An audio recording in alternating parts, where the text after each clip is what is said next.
தன்னுடைய தரத்தை விடவும் தன்னை பெரியவன் என்று நினைத்தவனால் நபி ஸல்லல்லாஹு அலைஹி வஸல்லம் சோதனை வருகிறது. யாரது? முசைலிமத்துல் கஸ்ஸாப், பொய் நபி. அவன் நபியே அல்ல, அவன் ஒரு ஏமாற்று பேர்வழி. அவனுக்கு நினைப்பு நபி என்று. இன்னைக்கு அரபே வாசிக்க தெரியாத ஒரு முஜ்தஹித நினைச்சு நினைக்கிறாரு. அரபே வாசிக்க தெரியாத ஹரக்கத்து வச்சுதான் கொடுத்திருக்கிறார். அவருக்கு வாசிக்கிறதே சிரமப்பட்டு அவருடைய நினைப்பு நான் பெரிய ஆய்வாளர். அங்க இங்க கிதாபுல் உள்ள களவாடி எழுதிட்டு பெரிய ஆய்வாளர். அப்துல்லாஹ் இப்னு முசைலிமத்துல் கஸ்ஸாபுடைய ஹாலாத்தும் இப்படித்தான். அவன் பொய்யன், சூனியக்காரன். அவனுக்கு நினைப்பு நான் ரசூலுல்லாஹ்வை போல, முஹம்மது ஸல்லல்லாஹு அலைஹி வஸல்லம் போல ஒரு நபியின் நினைப்பு. இவன் ரசூல் ஸல்லல்லாஹு அலைஹி வஸல்லம் தான். புகாரியில் இருக்கிறது, உங்களுக்கு பின்னால் என்னை நீங்கள் நபியாக பொறுப்புதாரியாக நியமித்தால் சமாதானத்துக்கு நான் தயார் என்றான். நபீர தரத்துக்கு அவருடைய நினைப்பு. அவன் வரும்போதே ரசூல் ஸல்லல்லாஹு அலைஹி வஸல்லம் கையில ஈச்ச மரத்தினுடைய ஒரு குச்சை வைத்திருந்தார்கள்.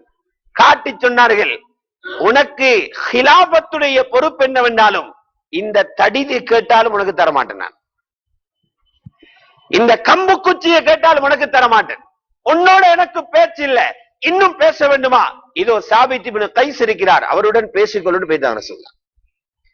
இந்த தரம் குறைஞ்சவன் அவனை பெருசா நினைக்கிறதுக்கே, இவனுக்கு அந்த பதவி கிடைச்சலன்னா இவன் செய்த கர்மம் பொல்லாது. ஊர்ல பெரிய குரூப் சொல்லி கொண்டு போய்த்திருவான். நபி ஸல்லல்லாஹு அலைஹி வஸல்லம் இருக்கும் போதே 40,000 முஸ்லிம்களை முர்த்ததாக்கினான். 40,000 முஸ்லிம்கள், பனு ஹனீஃபாவில் உள்ள 40,000 பேர் அவனுக்கு பின்னால் வைத்தான். பதவி மோகம் பிடிச்சவனால் ஹிஜ்ரத்துடைய ஆரம்பத்தில் பிரச்சனை, தன்னை தனது அந்தஸ்தை விட பெரியவனாக நினைத்ததனால் ரசூலுல்லாஹ்வுடைய கடைசி காலத்தில் பிரச்சனை. இதுதான் ஒவ்வொரு ஊரிலும் இன்று பிரச்சனை. உலகத்தில பிரச்சனை இந்த ரெண்டு பாட்டியாலே தான். ஒன்றே பதவி மோகம் பிடிச்சவன் எங்கேயவனுக்கு பதவி கிடைக்கல, அல்லது தன்னுடைய அந்தஸ்தை விடவும் தன்னை பெரியதாக நினைத்ததனால் ஏற்பட்ட விளைவுதான் வாரிய குழப்பங்களை பிரிவாக பிரித்து குழப்பங்களை ஏற்படுத்தி கொண்டிருக்கிறார்கள். இதுதான் ஹக்கீகத். என்ன செய்யறது? இந்த ஏஜென்ட பிடிச்சிட்டா அடுத்தது அவங்க என்ன செய்யறது? இப்ப ஆட்களை சேர்த்தனும். பெரிய குண்டு பின்னால போட போறோம், குண்ட பின்னால வச்சிருக்கிறான்.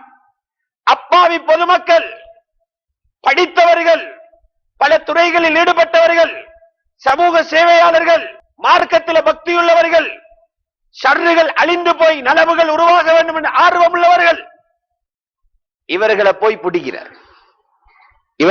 பிடிக்கிறல்ல, இவங்களுக்கு லஞ்சம் கொடுக்கிற, சல்லியால இல்ல சிந்தனைக்கு லஞ்சம் கொடுக்கிற. எப்படி கொடுக்கிற? உங்களுக்கு இல்ல மார்க்கத்தை விளங்கியதா? உங்களுக்கு இல்லமே, நேரத்தை அதற்கு மார்க்க போகணும், உங்களுக்கு அதை விளங்கிடும். இதான் டாக். நீங்க நல்லா படிச்சிருக்கிறே, உங்களுக்கு மார்க்கத்தை விளங்கலாமே. இந்த குண்ட போட்ட உடனே அவன் அப்படி விழுந்தாச்சு. சிந்தனை ரீதியாக ஆளை கவர்ற வழிதான், சிந்தனை ரீதியால கவர்ந்தாச்சு. அதுக்கு பின்னால் என்ன செய்யறது? அவனுக்கு தெரியும், இவனை திருப்பி எடுத்துருவார்கள். யாரு? உலமாக்கள். பிழையான வழியில போறீங்கன்னு சொல்லி கொடுத்துருவாங்க. அதுக்கு முன்னால உலமாக்களை பத்தி ஒரு கசட்டை உள்ளத்துல போட்டாச்சு. ஃபர்ஸ்ட் பயான்ல கொடுக்கிறேன்ன, உலமாக்கள் தான் விதத் செய்யறாங்க, இவங்கள உலமாக்களா? இந்த இமாம்கள் எல்லாம் யாரு? அவனுக்கு தேவை அவங்கதான். இவங்கள இருந்து கலட்டணும். ஆட்டு மந்தையில் இருந்து ஆட்டை வெளியில் எடுத்தா தான் கவுரத்துக்கு லேசோனாய். மந்தையில இருந்து ஆளை கலட்டணும். இமாம்கள் யாரு? இமாமன் இருக்குதா?